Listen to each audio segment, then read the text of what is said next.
Ayun, so what's up, YouTube world? What's up? So, andito na naman, Daddy AJ's Reacts is back! Katapos ng mga trabaho-trabaho, nakabalik din, makakapag-react din tayo. So, ngayon, ang i-react natin is yung yung sa mga scammer. Try natin yung mga modus ng scammer. So, madaming na-scam, di ba? Sa mga ngayon, sa mga bank, o bank na biglang nababawas, biglang na yung OTP. So, try natin kung tignan natin panoorin natin kung ano ba yung mga ginagawa ng mga scammer. Tapos baka din, baka magkaroon din ng tips sa inyo at makatulong sa kung ano yung mga pwede nating gawin. Yung kumbaga meron na to. Pero number one tip, kasi ilang times na rin akong nanonood ng ganito sa YouTube.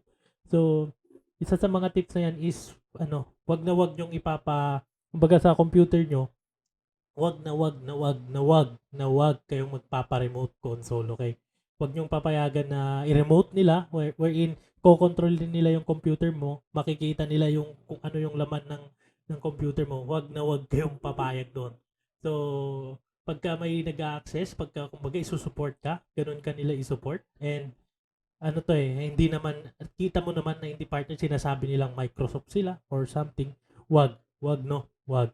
So, kung hindi ka naman kung hindi ka naman tech support na nag-work sa kumbaga sa isang kumpanya tapos gumawa ka ng ticket, doon ka isusupport ng Microsoft or kung Amazon man or Pero kung bigla na lang may tumatawag sa iyo na ka ganito tapos kailangan mong i-compute na hack yung may nag-access ng online banking mo, ganito ganyan. Tapos kailangan kang pumunta sa computer mo or then gusto nilang i-browse yung mo, gusto nilang pasukin yung computer mo. So, wag kayong papayag. So, pwede kayong itulungan na pero pagka nandun na sa remote console like TeamViewer, madaming pang access, isa na yun yung TeamViewer, wag na wag. Okay? So, ito ito yung video na ni ano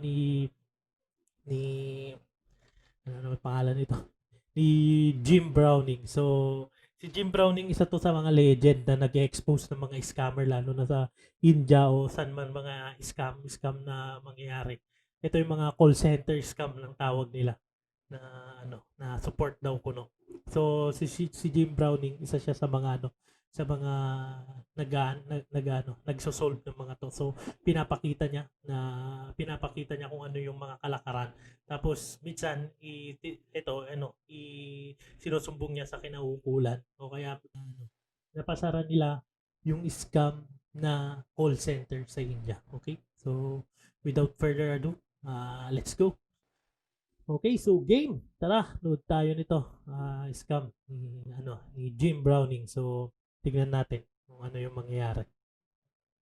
This is the refund scam with a bit of a difference. This time it's with a person who's got an Apple Mac computer, and these scammers have just persuaded him to log into his bank so that they can refund him.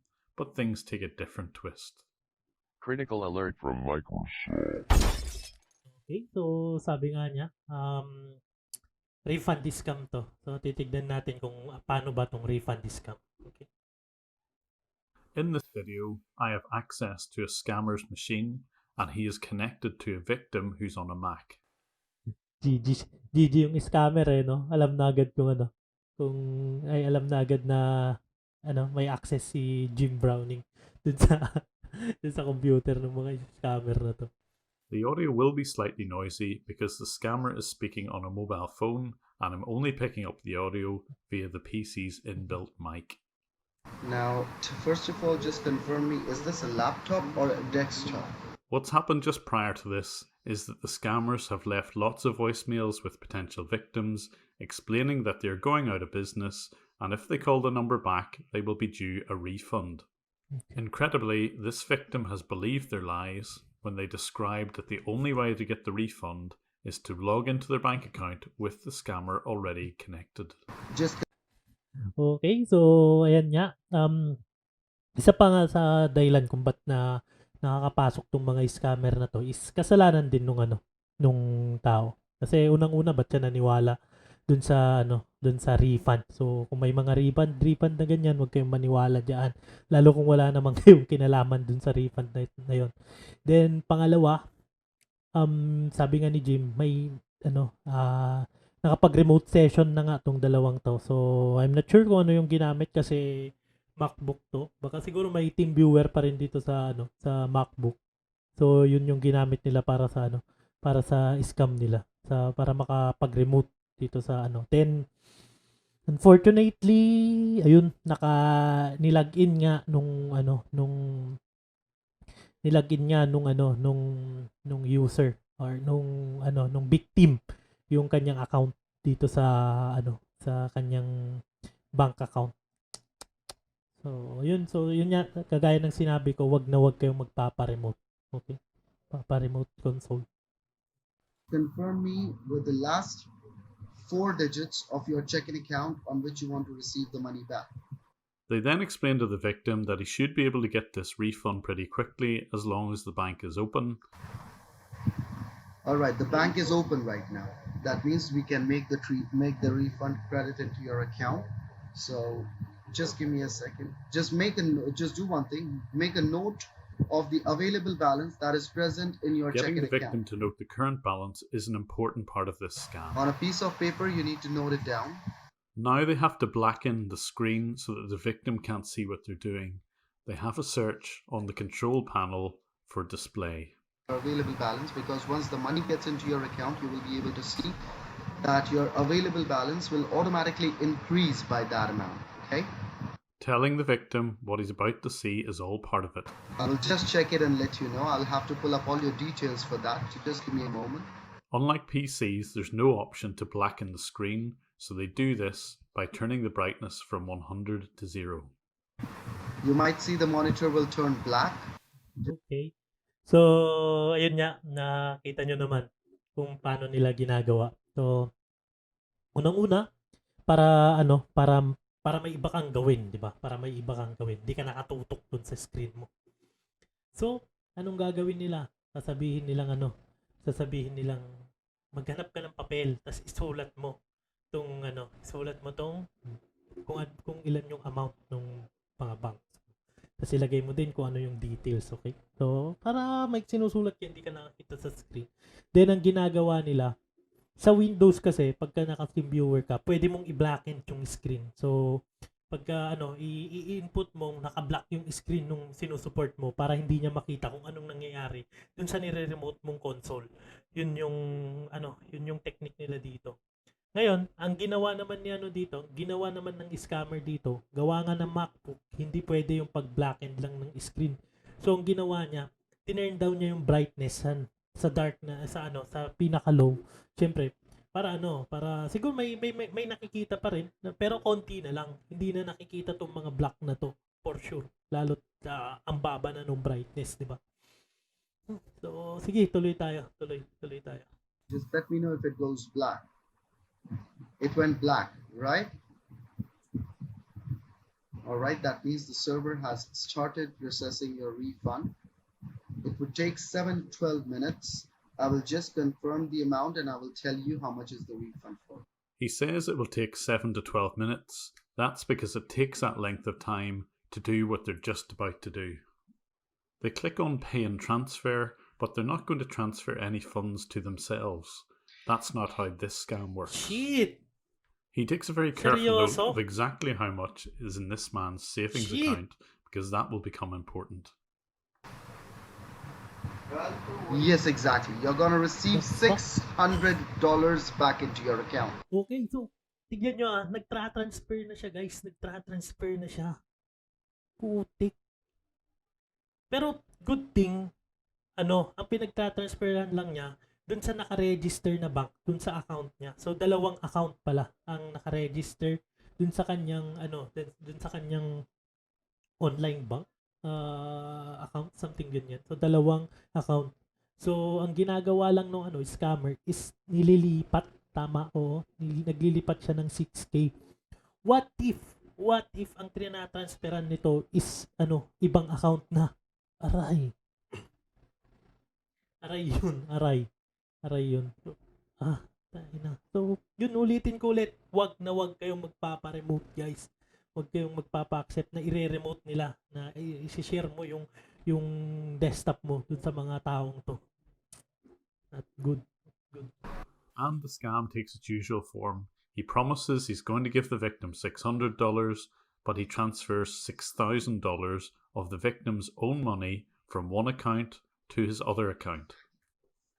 So, and I'm sure once you receive the money back into your account, you're gonna send me a box of chocolate. I heard this scammer use that line countless times. Thank you so much. You're a May sweetheart. box I'm in of Santa chocolate Ana, pa si California Buisit. right now. And the lies continue. As usual, as he keeps his victim talking, he just types in the words refund transfer as he transfers some of the victim's own money between accounts. Yes, I know that. I have your details up here. And because the bank is open You during know? business hours, Ayun no. So nakita nyo naman. Nakita nyo. Yung hacker, nag-transfer na lang. Kasi pagka yung transfer mo is nasa online bank mo, nasa itong dalawang account na to naka-register. Hindi na kasi nang hihingi ng OTP, guys. Hindi nang hihingi ng OTP. Pero yun nga, pagka sa ibang account, naghihingi yan ng mga verification or what. Pero dito, ewan ko, tignan natin, bakit niya transfer dun sa kabila. Let's see. and because the bank is open during business hours, this operation does take place immediately. Yun nga. No, sir. I'm not from the sales team. I'm from the refund department. Yes, exactly. I'm in the refund department. So as the scammer looks back at this man's accounts, 6,000 has been moved from one to the other. Now he has to do a little bit Okay. So, eto na. Andun yung pera, oh. Kitang-kita nyo naman. editing. I'm sure that made your day, right? And now the clever part of the scam, which we've seen if you've watched my channel before. He will edit the HTML and he will add in the amount that was taken out of the original account. But editing HTML like this does nothing to the account at all. All it does is have a temporary update to this page. Okay? So, nakita nyo. Ito kasi, isa sa mga pwedeng pang-prank, panloko sa web browser. So, ito nga, mga HTML to, di ba? HTML or something. May mga code. So, ni-right click niya, then inspect. Tapos nagpakita yung mga code, di ba? Nagpakita. Then makikita nyo doon, ito 766 kanina, di ba? So, nilagyan niya ng 6. Then, yun nga, nagpalit na. Naging 6-7 na. Pero, yung titignan mo yung total, yun pa rin, di ba? So, kailangan, kung ikaw matalino kang scammer, for sure yan, i-right click mo din to para ilagay mong i-plus 6K mo to para maging 8K, di ba? Pero madali lang gawin yan. So kahit saan, kaya hindi lang dito sa mga online bank. Pwede siguro try natin dito sa YouTube. Palitan natin yung number of subscriber nung ating channel. Okay? So kita nyo, di ba? YouTube. So, Daddy AJ's Reacts. Yan. Kita nyo naman. So, meron pa lang tayong 28 subscribers, guys. So, subscribe naman kayo, di ba? Paabutin nyo naman ng 100. So, yun nga. Ito. So, kita nyo naman. 28 na subscribers yung nandyan sa akin. So, right click mo lang dyan. Then, inspect. Tapos, ayan o. Yan, mo lang yan o. 1.4 M. Diba? Yung 28 kanina, gagawin nating 1.4 M na rin subscriber. Diba? Ayan o. Meron na tayong 1.4 M na subscriber. Pero hindi yan totoo. Ano lang yan, in-edit ko lang kung ano yung nakaka-capture ngayon nung HTML. So, once na ni-refresh ko to, babalik to sa dati. Okay? Babalik yan sa dati. Kita nyo naman, 1.4 M ko no. Pero hindi yan 1.4 M. So, refresh natin. Ayan o, 28 lang. Pwede pa itong i-zoom in. Hindi. I-zoom in ko na lang sa sa pag-i-edit para makita nyo. Pero ito nga, 28 subscriber kanina. Ginawa kong 1.4 M. Hinit ko lang yung refresh. Bumilik na sa 28 subscriber. Kasi yun naman talaga yung tamang bilang niya. hindi to nai-upload. Yung kung ano mang i-edit mo dito sa inspect na to, doon sa kung ano yung ano niya, yung HTML code niya, kung ano man yung code niya, kung ano nakalagay dito, hindi to magpapakita sa database. Ito lang nagpapakita lang to dito sa captures mo or dun sa kung ano yung nakaka-capture niya, nakapakita ngayon dun sa screen mo. So yan, 1.4M. 1.4M. Ano, 1.4M. Diba? Pwede rin tong gamitin sa mga ano, sa mga panloko mo dun sa kaibigan mo na, uy, ba't nag-post ka ng ganito sa Facebook, 'di ba? Palitan mo lang, hanapin mo lang, i-click mo lang 'yan, oh, tapos inspect para ipunta ka kung nasan siya. Kung nasan siyang ano, kung nasan siyang code. Para dito, pwede mo nang palitan 'yan, oh. Konting ano lang 'yan, konting code lang 'yan. Pero as I said, pag ni-refresh mo mawawala. So ito yung nangyayari ngayon dito sa ano, sa ginagawa ng scammer. Okay? So tuloy tayo.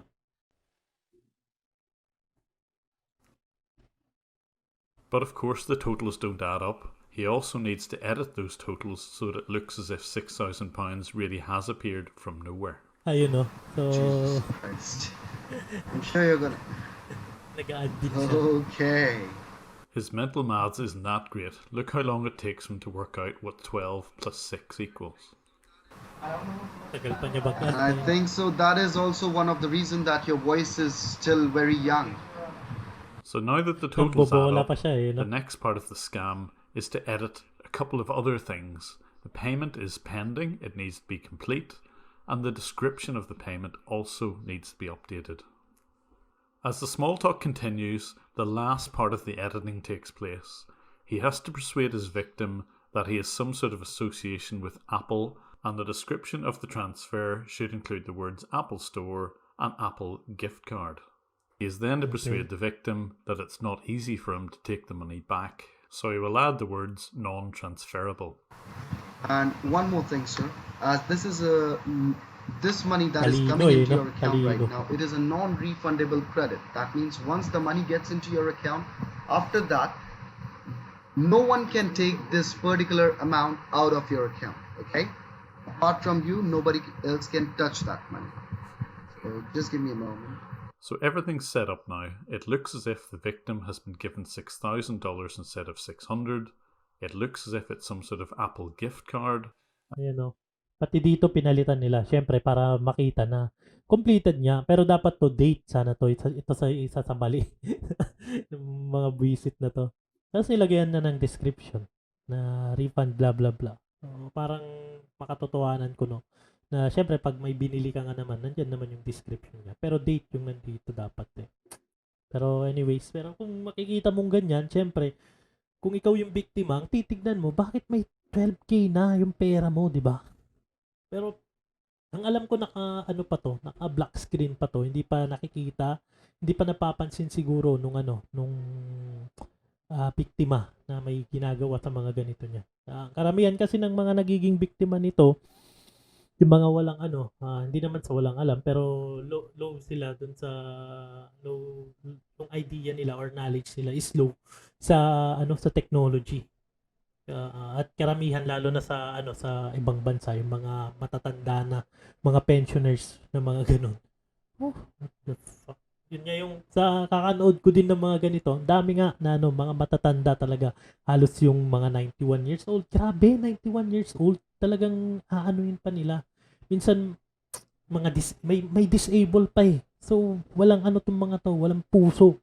So parang walang lola o talagang hangga't makakakuha sila ng pera sa'yo, kukunan at kukunan ka. Hay. And finally, the victim is the only one who can withdraw it from his account. The scammer can't simply take it back again. Alright, now can you see your keyboard, sir? At this point, the victim still has a black screen. On your keyboard, you need to type in the amount, that is 600.00. So just do one thing. When I will tell you, then type in the amount, okay?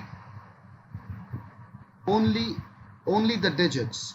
Just now go ahead and type in 6. Yes, go ahead and type it in on your keyboard. The victim has typed in exactly the right figure, 600.00. Alright, now just let me know, sir, when you see the monitor comes back. Ay Because I ibabalik na think nila. the refund is Ibabalik na completed. nila. I'm not in a position to help the victim because I don't know his phone number to warn him, so I do the next best thing. I kill the web browser. This will ensure that they're going to have to do all of that work that they did in the last 10 minutes all over again. Ayan, ibabalik na nila guys, yung ano, yung ilaw. So, yung brightness, kumbaga. I was hoping that they would just reveal the screen, but they realised that the browser's been closed. They're going to have to do the whole thing all over again. But this time around, I'm going to let the victim see what the scammers have typed, but I'm going to hit refresh ni Jim so they Browning can see yung, what the reality yung is. ginawa. Ayun nga. So, kung yun pa isa, kung may mga nakasave kang password dito sa browser mo, isa din yan na problema. So, ang bilis nilang nag-login, di ba? So, pero okay. Pero ito nga, yung mga nila kalokohan nitong mga buwisit na to. Huh? Alright. Now you can just check onto your accounts, and I'm sure you can see that your available balance would have been increased by $600. I-refresh na naman. So, yun nga yung sabi ko, pag nire-refresh mo to, babalik siya yung capture, magiging tama. Hindi, pero yun nga, nakapag-transfer na ng pera. So, okay lang. Sa account mo lang din naman. Magtataka ka na lang, bakit ito 12K? Bakit nasa na yung 6K ko dito sa kabila? Diba? Pero, ayun nga. nire-refresh. I would request you not to click anywhere. They very quickly minimize the browser just in case the poor victim sees exactly what's going on. No. Did you click anywhere, sir? They have no idea that it's me doing this. Nagagalit na si Tanga. Grabe ang mga yan. As in, yung iba talagang mumurahin. Mumurahin ka. Asshole. Gaganon pa. Support yan, ha? Tapos magaganon. Nagpapakilala silang kahit sang man support. May Microsoft support kuno or ano. Pero pagka hindi nagagawa yung gusto mo. So, yan, maninindak. Isa yan sa tactics nila. Paninindak. O kaya, isa sa mga tactics na ginagawa nila is yung hindi mo na naiintindihan yung nangyayari. Ang daming mga kung ano-anong mga pang IT stuff. So, kung hindi mo nga alam yung kung ano dito sa computer, alam mo lang dito mag-Facebook or ayun, kung ano-anong jargon yung binibigay sa'yo, kung ano-ano niraran nila sa harap mo, na magugulat ka, may virus na or what. So, yun. It went away. It might be because... Pero nagtataka yun nga, ulitin ko para hindi kayo magtaka bakit nakikita ni Jim Browning yung nangyayari. Kasi naka-remote na siya dun sa naka-remote siya, na-hack niya yung computer ng mga scammer na to. Iniimbestigahan niya kung ano yung nangyayari. Iniimbestigahan niya. Yes, sir. It is because by mistake you might have clicked somewhere. The browser refresh undoes every bit of editing he did. No, you don't need to do anything. I'll ask the server to do it. So just hold on, sir. And once again, they darken the screen, and they're going to have to do the whole thing once again. They're really getting good at this editing. Wouldn't it be a shame Syempre, if someone hit that refresh kung paulit-ulit ka ba naman, talagang gagaling ka sa sa ginagawa mong yan. So, yun nga, refresh mo lang yan, mawawala. Make sure this time, if the monitor comes back up, you do not click anywhere. Yes. Alright. Now you can check onto your available balance first of all. I'm sure it would have been increased by $600. You can scroll the page up and down, but make sure you do not click anywhere. And I'm sure it has been increased by $600, right?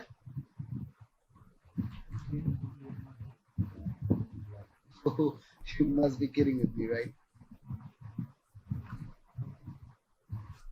But although I've hit refresh, this time it's too late. He noticed that it was $6,000 supposedly transferred, not I-refresh na $600. naman. I didn't get you, sir. Could you please just tell me what nagre-reklamo na yung yung customer. Bakit? Sabi niya, nakita niya ata nung na-refresh. Bakit hindi naman na-transfer ganito, ganyan. What happened? 6,000? I think this guy is in line for next year's Oscars. But I asked you to enter the amount. Ma'am, and While he's carrying on his act, I decide I'll pop the browser up again so that the victim can have a look at the reality. it's not good. So just give me 2 minutes. I'll just do one thing. I'll just ask the service department to check on that, okay? So I would request you to just leave the computer the way it is, as our banking server is connected to your computer. So you do anything on your computer, it will be a trouble for both of us, okay? So do not touch your computer, sir. I'm requesting you. He still thinks it's the victim who's clicking on things, so he quickly blackens his screen again. But by the time they get around to editing this screen for the 4th time, our victim is getting very suspicious of what's going on, and he starts to confront these scammers. Tama lang. It's not illegal. Let me tell you, sir. The money is in your account. That is our money. That is not a small amount. It was done by your end. It was not done by our end. It was not done by your end. It was not done in my end. It was done in your end. Now these scammers start to get really nasty. With the victim growing ever more suspicious, they threaten that they're going to empty the victim's ayan. accounts. Ito yung nakakatakot na pangyayari. Tignan nyo. Ayan ite-threaten ka na ganyan. So makikita mo, biglang nagsisiro na yung mga account mo. Syempre magugulat ka. Wala, bakit naman na zero? Ganito, ganyan. Lalo kung hindi mo alam tong nangyayari. Bakit nyo na siniro ganyan? Ibalik nyo, di ba? So, kung ano man yung pwede nilang gawin para maibalik yung pera mo, gagawin mo. Syempre. Pero ayan nga. Ito, nagalit na siya yung siniro-zero. Pero yun nga, i-refresh mo lang yan. I-refresh mo lang. Lalo't kung hindi naman to na-transfer, swerte pa rin niya kasi transfer lang from dito going to dito. No? Good pa din. So, pero yun nga. Ay. Yes, sir. I've just spoken to the finance department. They have already emptied Siniro. your account because these calls are getting recorded for quality and training purpose. You will soon be able to see the monitor back right now into your screen. I would request you not to click anywhere, but because if you click anywhere, right now the money is on hold. But if you give a single left click or single right click, the money will be drained. Let me tell you.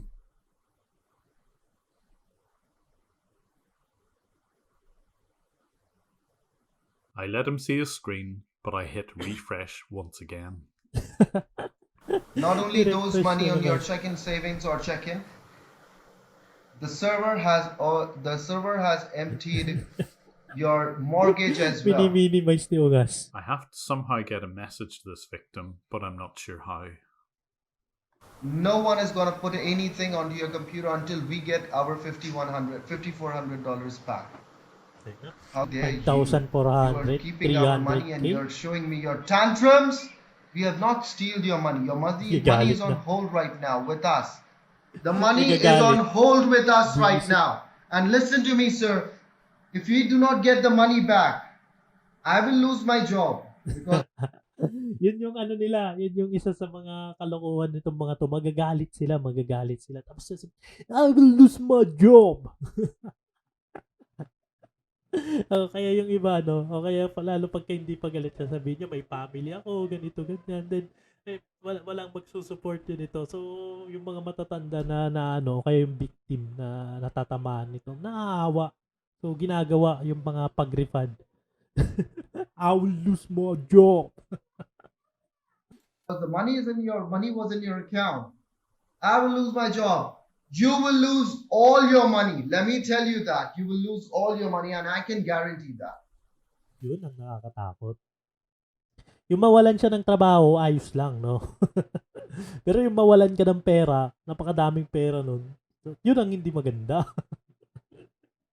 Sipin mo, 6,600, so 12K times 12,000 times 50. So 600,000 agad yun, guys. Biglang mawawala. because it's only a single left click away from me to donate all your money to the charity. Now you tell me what you want me to do.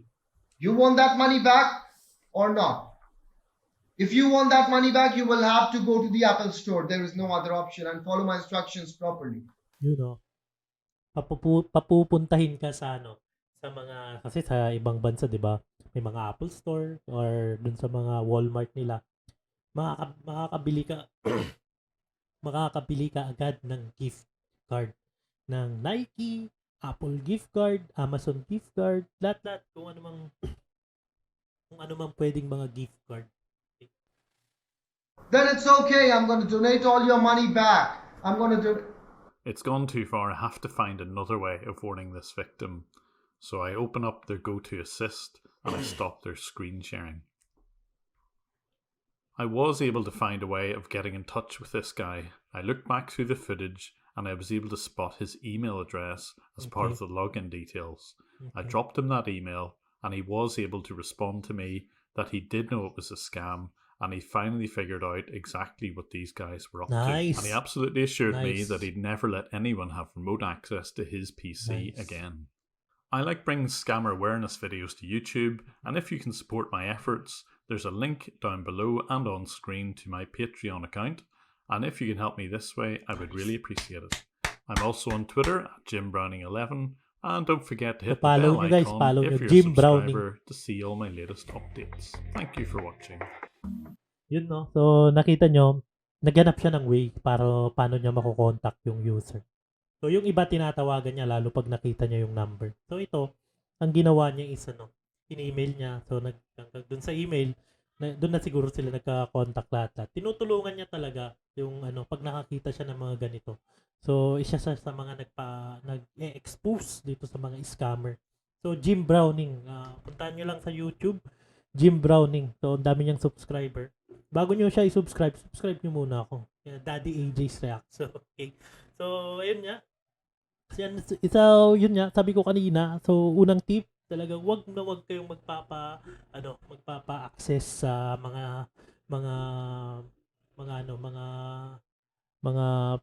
tawag dito, wag kayong papayag na i-access yung computer nyo via remote console, okay? Wag na wag. Yun yung unang So, pag may support, kung alam mo namang hindi ka technician or wala ka talagang support na ginawa to Microsoft, wag kang magpapa-remote console sa kanila. Another thing is, isa sa mga alam kong importante is do not save your password sa mga browser, okay? So, nandito yung mga yan, nandyan. Nakalagay yung mga yan, nandyan. Yung mga bank account, wag nyong isa-save. So, siguro lahat na. Para wag na lang kayong mag-click ng save. Kasi may nagpapakita dito, may save. So, kung may access sila ungas, pag dinark yung screen nyo, di ba? Naka-dark na yung screen nyo. Pwede nilang puntahan yan. Tapos, i-show lang to. Magpapakita na agad yung password mo. So, that's one na makikita nandito yung website, nandito yung username, nandito yung password, di ba? Wag na wag. So, lalo na sa mga sa mga online banking nyo, wag na wag nyong i-save sa browser. Okay? Sa mga tip. So, ayun yun lang yung ko. So, yun yung natin yun, reaction natin yun. Nakapag-react din. Pagkatagal-tagal na hindi nakapag-react, natapos din. Okay. So, ayun. Maraming salamat sa panonood. So, pagka nagustuhan nyo itong video, pa-subscribe naman tsaka pa-share, no? Sana nakatulong to sa inyo. Then don't forget kung gusto nyo ng Samgyup, order lang kayo sa facebook.com/Samgyup sa lockdown, okay? So, hanggang sa muli. Bye-bye.